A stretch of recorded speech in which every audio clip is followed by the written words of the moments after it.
স্পন্দন নিয়ে যতগুলো সূত্র আমাদের দরকার মোটামুটি সকল প্রকার সূত্র আমরা এখানে দিয়ে রাখছি। যদি বলি এদের মধ্যে তোমার পরীক্ষার জন্য অনেক অনেক ইম্পর্টেন্ট কোনগুলো, আসলে প্রত্যেকটাই ইম্পর্টেন্ট, ওইভাবে আলাদা করে বলার কিছুই নাই, কিন্তু তারপরও মনে রাখার জন্য সূত্র নাম্বার 4 যে ওমেগা স্কোয়ার সমান সমান কে বাই এম, এটাকে মনে রাখবো। আর সূত্র নাম্বার 2, এখান থেকে ঢাকা ভার্সিটি যে কোনো ভার্সিটি প্রায় প্রতি একটা করে প্রশ্ন দিয়ে দেয়, একটা সমীকরণ দিয়ে দেয়, দিয়ে বলে কণিক কম্পাঙ্ক নির্ণয় করো বা কম্পাঙ্ক নির্ণয় করো। তাহলে এই 2 এবং 4কে আমি এক জায়গায় আনলাম, তার কারণ সূত্র 2 এর ভিতরে যে ওমেগা স্কোয়ারটা ছিল সেই ওমেগা স্কোয়ারকেই চাইলে কে বাই এম দিয়ে রিপ্লেস করা যায়। বি কেয়ারফুল, এখানে ওমেগা কথা মানে হচ্ছে কৌণিক কম্পাঙ্ক, কেউ ভুলেও কম্পাঙ্ক বলে বসো না। তাহলে কম্পাঙ্কের সাথে কৌণিক কম্পাঙ্কের কি সম্পর্ক, এটা হচ্ছে আমার সূত্র নাম্বার 6। খেয়াল করে দেখো, omega divide by twice pi is equal to ছোট্ট হাতের এফ। সো প্রশ্ন আগে পড়বা কি চাইছি, কৌণিক কম্পাঙ্ক মানে কম্পাঙ্ক, তারপর যা করার করো। এবার আসি আমরা 8 এবং 9, এই দুইটা থেকেও অঙ্ক না আসলেও ভালো ভালো প্রশ্ন জিজ্ঞেস করা যায়। যেমন ধরো প্রশ্নে বললাম কোন শর্তে সরল ছন্দিত স্পন্দনের ত্বরণটা সর্বোচ্চ হবে, অথবা কোন শর্তে সরল ছন্দিত স্পন্দনে বেগের মানটা সর্বোচ্চ হবে। এই কোন শর্ত কথার মানে হচ্ছে সূত্রটাকে একটু মডিফাই করো। দেখো ত্বরণের ক্ষেত্রে এ সমান সমান minus omega square into x. Omega তো একটা কনস্ট্যান্ট, বা যে কোনো একটা পদার্থের ক্ষেত্রে কণিক কম্পাঙ্কটা কনস্ট্যান্ট থাকবে, কিন্তু এক্স কথা মানে কি, এক্স কথার মানে হচ্ছে স্মরণ। তো তুমি যদি স্মরণের মানটাকে মডিফাই করো তাহলে কিন্তু ত্বরণটাও মডিফাই হয়ে যাবে। তা তুমি এই ত্বরণটা তখনই সর্বোচ্চ পাবা যখন মাইনাস ওমেগা স্কোয়ার এটার সাথে এক্স এর মানটাও সর্বোচ্চ হবে, সর্বোচ্চ স্মরণ। তো সর্বোচ্চ স্মরণ কথার মানে কি, সর্বোচ্চ স্মরণ কথার মানে হচ্ছে বিস্তার। তার মানে শর্তটা হচ্ছে যে যখন এক্স এর মান এ, অথবা যখন তোমার স্মরণটা হবে বিস্তারের সমান, সেই ক্ষেত্রে তোমার ত্বরণটা হবে ম্যাক্সিমাম। কিন্তু তুমি যদি ভেবে দেখো তো, আমি যদি এই সেম কাজটাই 9 নাম্বার সমীকরণ করতে চাই, সেটা হচ্ছে ভি সমান সমান ওমেগা ইন্টু এ স্কোয়ার মাইনাস এক্স স্কোয়ার। আমি যে বেগটাকে সর্বোচ্চ করতেই চাই, ওমেগা থাকুক ওমেগার জায়গায়, আমি এ স্কোয়ার থেকে কিছুই বাদ দিতে চাই না, তার মানে এক্স এর মানটাকে আমি শূন্য করতে চাই। তাহলে সর্বোচ্চ বেগের মানটা হচ্ছে ওমেগা ইন্টু এ, কিন্তু কোন শর্তে, যখন স্মরণের মানটা হচ্ছে শূন্য। তার মানে যখন স্মরণ হবে শূন্য তখন বেগ হবে সর্বোচ্চ, কিন্তু যখন স্মরণ হবে বিস্তারের সমান অথবা সর্বোচ্চ তখন ত্বরণটাও হবে সর্বোচ্চ। দেখো উল্টা কিন্তু, ঠিক একইভাবে তুমি চাইলে এখান থেকে মিনিমাম কখন হয় এটাও বের করতে পারবা, একটু কাইন্ডলি মনে রাখতে হবে। আর এই ব্যাপারটাই কিন্তু আমরা ছবি থেকে বলতে পারি। এই যে বি অবস্থান, এটা কোন জায়গা, এটা তোমার হচ্ছে সাম্যাবস্থান, বা যেখানে ওর কোনো স্মরণ নাই।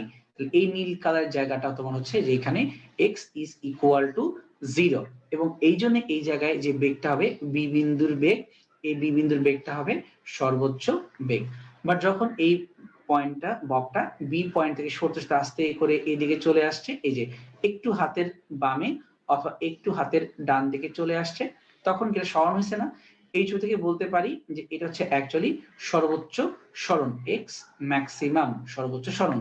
তাহলে এ বিন্দু অথবা সি বিন্দুতে কি থাকবে, এই জায়গায় ত্বরণটা সর্বোচ্চ, এখানে এ ম্যাক্সিমাম, সি বিন্দুতেও এ হবে ম্যাক্সিমাম, কিন্তু এই বিন্দুতে ভি হবে মিনিমাম, আবার এই বিন্দুতে ভি হবে মিনিমাম। তার কারণ কি, তুমি যদি এক্স এর জায়গায় এ বসায় দাও তাহলে ভি সমান সমান 0 হয়ে যায়।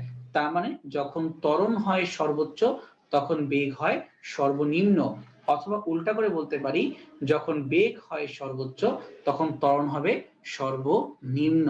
এই ব্যাপারগুলো পরীক্ষায় বিভিন্ন বছর বিভিন্ন ভাবে জিজ্ঞেস করে। আমি অবশ্যই আশা করব যে তোমরা এটাকে সুন্দর মতো করতে পারবা, তোমাদের এটাকে উত্তর করতে কোনো সমস্যা হবে না।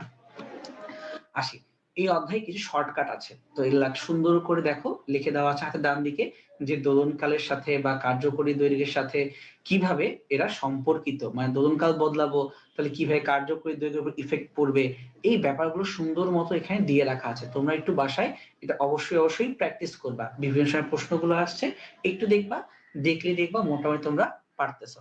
এখন চলো আমরা একটা অঙ্ক করি। কোন একটি সেকেন্ড দোলকের দৈর্ঘ্য যদি 1.44 এত গুণ করা হয় তাহলে দোলনকালটা কত হবে। কোন একটি সেকেন্ড দোলক, এই কথা মানে কি, এই কথা মানে তার হচ্ছে যে দোলনকাল টি সমান সময়টা 2 সেকেন্ড। তুমি এখন এটাকে দৈর্ঘ্যকে বাড়ায় ফেলবা, বাড়ায় কত করবা 1.44 গুণ করবা। বি কেয়ারফুল, এই জায়গাটা প্রশ্ন করতে ম্যাক্সিমাম স্টুডেন্ট ভুল করে। 1.44 গুণ করা হলো, এই কথা মানে কি নতুন কার্যকরী দৈর্ঘ্য ইজ ইকুয়াল টু 1.44 অফ আদি দৈর্ঘ্য। এইভাবে না বলে আমি সেম প্রশ্নটা কিন্তু এভাবে বলতে পারতাম যে ধরো আমি কার্যকরী দৈর্ঘ্যকে 44% বৃদ্ধি করলাম। আমি আবার বলতেছি, কোন সেকেন্ড দোলকে কার্যকরী দৈর্ঘ্য 44% বৃদ্ধি করা হলো, তাহলে এর দোলনকাল কত হবে? তো 44% বৃদ্ধি করলা অথবা 1.44 এত গুণ করে দিলা, ব্যাপারটা কিন্তু সেম। সো প্রশ্ন আগে পড়বা এত গুণ হলো নাকি এত গুণ বৃদ্ধি পেল, এই ব্যাপারগুলো ঠান্ডা মাথায় আগে দেখবা, তারপরে অঙ্ক করো। তাহলে টি সমান সমান 2 pi root over L by জি। তাহলে শর্ত অনুযায়ী কি বলতে পারি, টি প্রাইম বাই টি সমান সমান root over l prime by l. এখানে 2 পাই এবং জি কে নিয়ে মাথা ঘামানোর কোনো দরকার নাই, তাহলে এল প্রাইম বাই এল এটার পরিবর্তে আমরা ডিরেক্টলি মানটা বসাতে পারি যে 1.44 হোল রুট সমান সমান T prime by T. T prime তো বের করব আর টি এর মানটা হচ্ছে 2 সেকেন্ড। তাই সুন্দর মতো এখন হাতে ডানে ঘুরেলেই হয়ে যাবে। 144 কে রুট করা কোনো ব্যাপার না, তোমরা জানো 12 12 144, কিন্তু 1.44 কে আমি আগে এই ফরম্যাট নিলাম না, ভাবতে ইজি হয়। উপরে 12 নিচে 10 অথবা 1.2। তার মানে ফাইনালি আমার যে নতুন এখান থেকে দোলনকাল বা পর্যায়কালটা আসতেছে এটা হচ্ছে 2.4 সেকেন্ড। এই জায়গায় আসার পর ভাইবো না তোমার উত্তরটা শেষ হয়ে গেছে। এই জায়গাতে এসে প্রশ্ন তুমি আরেকবার পড়ো লাস্টে, যে তাহলে এর দোলনকালটা কত হবে। ঠিক আছে, প্রশ্ন যদি বলছে কত হবে তাহলে উত্তরটা 2.4 সেকেন্ড, ঠিক আছে। কিন্তু সারা চালাকি করে দেখা যায় এই জায়গাটায় বলে দোলনকাল কত বৃদ্ধি পেল, দোলনকাল কতটুকু হ্রাস পেল, এরকম প্রবলেম দিয়ে দেয়। তো তখন তো আরেক ঝামেলা যে বাড়লো কমলো মানে তো আর এই না যে নতুন মানটা লিখলেই হলো। যদি বলতো কতটুকু দোলনকালের পরিবর্তন হয় তখনও কিন্তু ঝামেলা। টি প্রাইম এবং টি এর মধ্যে বিয়োগ করতে হবে, বিয়োগ করে দেখতে হবে কতটুকু বাড়লো বা কত কমলো অথবা কতটুকু পরিবর্তন আসলো, একই কথা। কিন্তু বিয়োগটা যে করতে হবে এটা কিন্তু আমরা পরীক্ষা হলে ভুলে যাই, তাড়াহুড়ায়। আর স্যাররাও একটু দেখা যায় যে তোমার সাথে সাথে করবে, তারাও প্রথমে ভুল উত্তরটাই অপশন আগে দিয়ে রাখবে এবং তুমি এটা দাগায় ফেলবা। একবার যদি ভুল উত্তর দাগায় ফেলো আর কিচ্ছু করার নাই, শেষ, ওইটা আর মানে আন্ডু করা পসিবল না। Be careful. এবার আসি স্প্রিং এর ক্ষেত্রে যে থিওরি গুলো আছে সেগুলো। তো এই ক্ষেত্রে আমার টোটাল শক্তি, বিভব শক্তি, গতিশক্তি এগুলো বলে রাখছি। 4 এবং 5 এই দুটো হচ্ছে স্প্রিং এর কম্বিনেশন, মানে তুমি চাইলে স্প্রিং কে সিরিজেও কানেক্ট করতে পারো, অনেকগুলো স্প্রিং কে আবার প্যারালালিও কানেক্ট করতে পারো। একটা জিনিস খেয়াল করে দেখো যে স্প্রিং এর সূত্র এবং ধারকের সূত্র কিন্তু দেখতে একটা সেম টু সেম। যখন ধারককে তুমি শ্রেণীতে যুক্ত করো 1/cs is equal to 1/c1 plus 1/c2 plus যতগুলো লাগবে 1/cn, ধারককে শ্রেণীতে যুক্ত করছো। আর তুমি যখন ধারককে সমান্তরালে যুক্ত করো cp, তখন c1 plus c2 plus up to cn। খেয়াল করে দেখো তো ধারক এবং তোমার হচ্ছে এখানে স্প্রিং, এদের সূত্র সেম টু সেম না? এদের কিন্তু behaviour same to same. Spring কি করে, শক্তিকে সঞ্চয় করে। ইভেন ধারক কি করে, ধারকও কিন্তু চার্জ সঞ্চয় করে বা শক্তি সঞ্চয় করে। তার মানে এদের বৈশিষ্ট্য যেহেতু কাছাকাছি, এদের সূত্র দেখতে সেম টু সেম। মনে রাখতে পারো ফিজিক্স দ্বিতীয় পত্রের সাথে প্রথম পত্রকে একটু কম্বাইন করে নিলাম। আচ্ছা, এবার আসি একটা অঙ্কে। একটি সেকেন্ড হলো ভূপৃষ্ঠের সঠিক সময় দেয়, চন্দ্রে নিয়ে গেলে এর দোলনকালটা কত হবে। ব্যাপারটা কিন্তু খুবই সিম্পল। ভূপৃষ্ঠে সঠিক সময় দেয় কথা মানে কি, ভূপৃষ্ঠে টি মানে আমাদের পৃথিবীতে টি ইজ ইকুয়াল টু 2 সেকেন্ড। কিন্তু তুমি যখন এটাকে চাঁদে নিয়ে যাও, সাপোজ টি মুন, এটা কত তোমাকে বের করতে হবে। তো প্রশ্ন বুঝে গেছি, বাড়ছে না কমছে জিজ্ঞেস করে নাই, শুধু বলছে চাঁদে নিয়ে গেলে দোলনকাল কত হবে, মানটা বের করতে হবে। তখন খেয়াল করে দেখো, আমি যদি এখন অনুপাতটা করি টি এম আর টি কে, তাহলে কি হয় 2 pi root over L by জি। এল 2 পাই কোনো চেঞ্জ হবে না, শুধুমাত্র জি এর চেঞ্জটা হবে। এই জন্য G divide by G M. এখানে জি এম বলতে আমি জি মুন মানে চাঁদেরটাকে বোঝাচ্ছি। তাহলে আমরা কিন্তু জি এর সূত্র জানি কি ছিল, G M divide R square. তাহলে G M divide M M R M.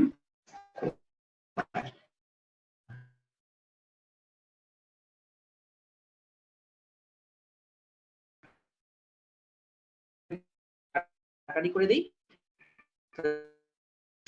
শুধুমাত্র m ভাগ m, পৃথিবীর ব্যাসার্ধ তার ব্যাসার্ধ 4 4 16 9/4, তাহলে টি মুন সমান সমান তোমার হচ্ছে 9/4 ইনটু তোমার 2, ঠিক আছে? তাহলে কত হয় তোমার কাটাকাটি 2 থাকে বা হচ্ছে 4.5 সেকেন্ড। তার মানে চন্দ্রপৃষ্ঠে নিয়ে গেলে আমার এখানে যে দোলনকালটা এটা বৃদ্ধি পাবে এবং বৃদ্ধি পেয়ে হয়ে যাবে 4.5 সেকেন্ড। খুব সিম্পল ম্যাথ, 2 লাইনেই হয়ে যায়, ভয় পাওয়ার কিচ্ছু নাই। এখন দেখো তোমাদের একটা সুন্দর করে সামারি করে রাখা আছে যে ঘড়ি দ্রুত চলে বা ধীরে চলে, কোন বিষয় কিভাবে কি হবে, তাপমাত্রা বাড়লে কি হয় বা বিভিন্ন শীতকালে গ্রীষ্মকালে কি হয়, সব সুন্দর করে করে দেওয়া আছে। তোমরা একটু চাইলে এটাকে মেমোরাইজ করতে পারো, একবার দেখে রাখতে পারো। আসি আরেকটা অঙ্কে আসি। এটি সেকেন্ড দোলক পাহাড়ের পাদদেশে সঠিক সময় দেয়।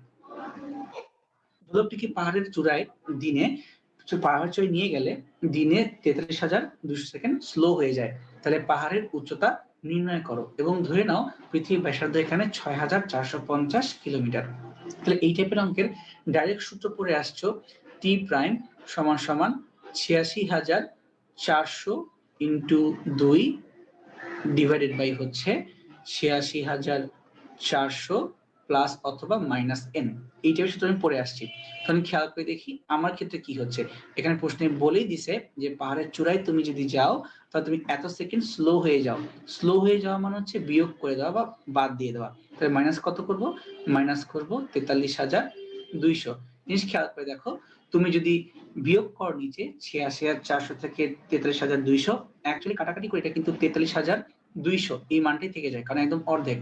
আর উপর হচ্ছে 86,400 ইন্টু 2, তাই নিচে এবং উপরে কাটাকাটি করলে এখান থেকে এটা কাটলে আবার 2 আসবে, তাই 2 দিয়ে 4। তাহলে বুঝে ফেললাম যে পাহাড়ের উপরে যে আমার দোলনকাল আসতেছে এটা হয়ে গেছে 4 সেকেন্ড। খুব ভালো কথা, কিন্তু তোমাকে বের করতে বলছে পাহাড়ের উচ্চতা কত সেটা আমাকে বের করে দাও। তাহলে t prime divided by t is equal to 2 pi root over l by g অথবা g divided by g prime, তার কারণ তোমার এখানে উচ্চতার কারণে g চেঞ্জ হয়ে যাচ্ছে। তো g সমান সমান কি gm বাই r স্কয়ার, তার নিচে হচ্ছে r স্কয়ার এবং উপর হচ্ছে r plus h whole square, r হচ্ছে হোল রুট। তাহলে কাটাকাটি করলে কি করে পড়ে থাকবে? থাকবে r plus h divide by r অথবা 1 প্লাস h বাই r। তাহলে বুদ্ধিমানের কাজ কি হয়? তোমার বুদ্ধিমানের কাজ এটা তুমি ডিরেক্টলি এটা লিখতে পারো, t prime by t is equal to 1 plus h by r। এই সূত্র ডাইরেক্ট অ্যাপ্লাই করব, তাহলে আমার অঙ্কটা আরো সুন্দর মতো তাড়াতাড়ি শেষ হয়ে যাবে, এত কিছু লেখার দরকার নাই।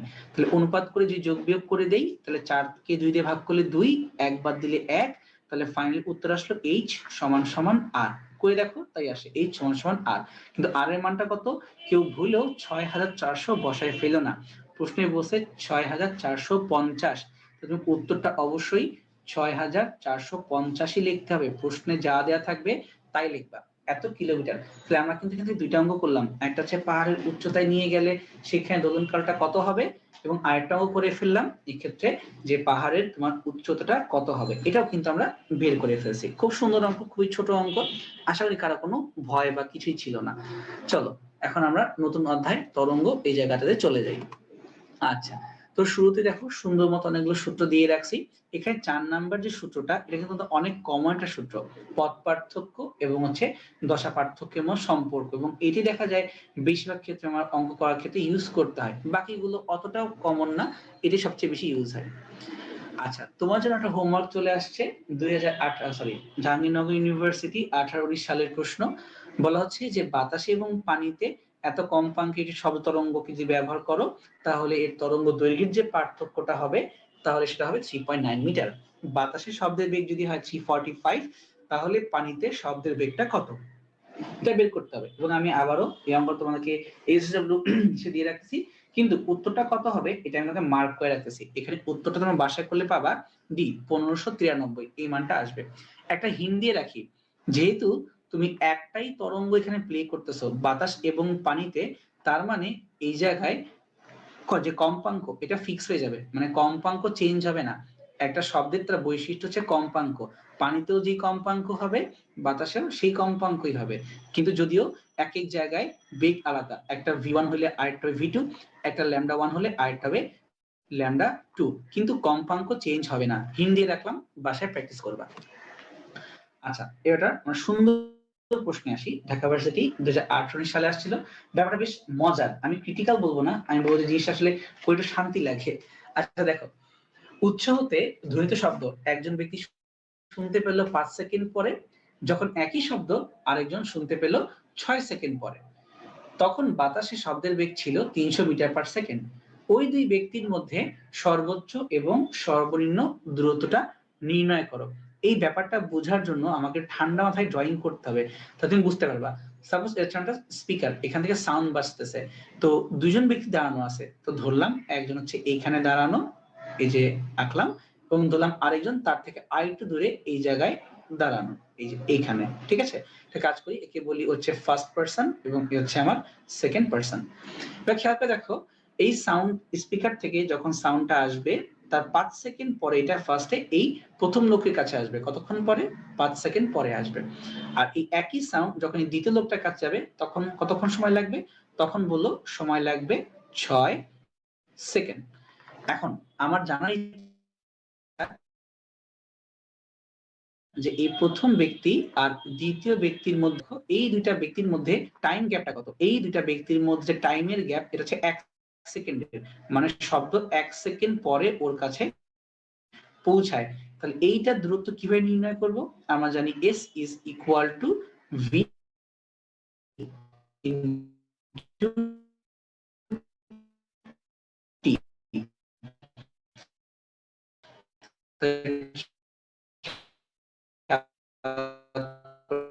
দেখো v